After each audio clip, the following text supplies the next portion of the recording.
Welcome to the Snooze Files. Tonight we're exploring a curious and quiet corner of legal history, one where the accused had tails, wings, or hooves. Yes, we're talking about real court cases with animals in the defendant's seat. Let's begin in medieval France. In 1386, a pig was tried for murder after mauling a child. The pig was arrested, held in jail, and brought before a judge. Wearing a tiny outfit that resembled human clothing, the pig was found guilty and executed by public hanging. While this sounds outrageous to modern ears, back then, animals were seen as moral agents capable of being punished. This wasn't a one-time event. Across Europe, animals were often put on trial for crimes like theft, assault, and even property damage. In 1474, a rooster in Basel, Switzerland was tried for the unnatural crime of laying an egg. The court ruled that the egg must have been laid by the devil, and both egg and rooster were burned at the stake. Insects, too, weren't spared.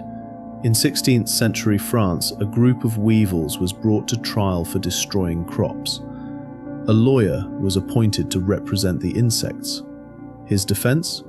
That the weevils were merely fulfilling their natural roles in God's creation.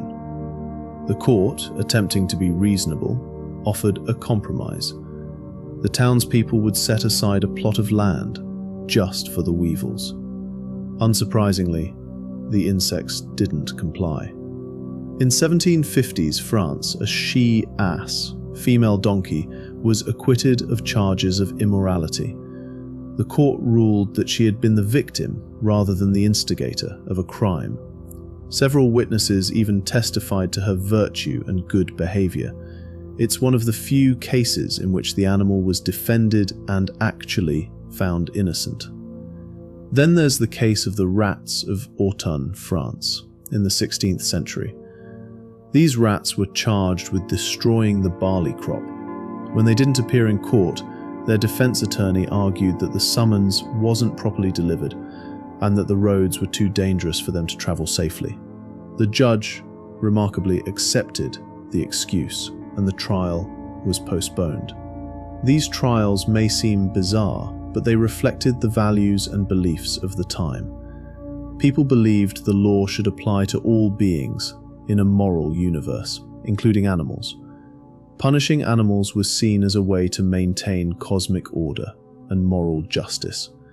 Sometimes animal trials served as theatrical warnings.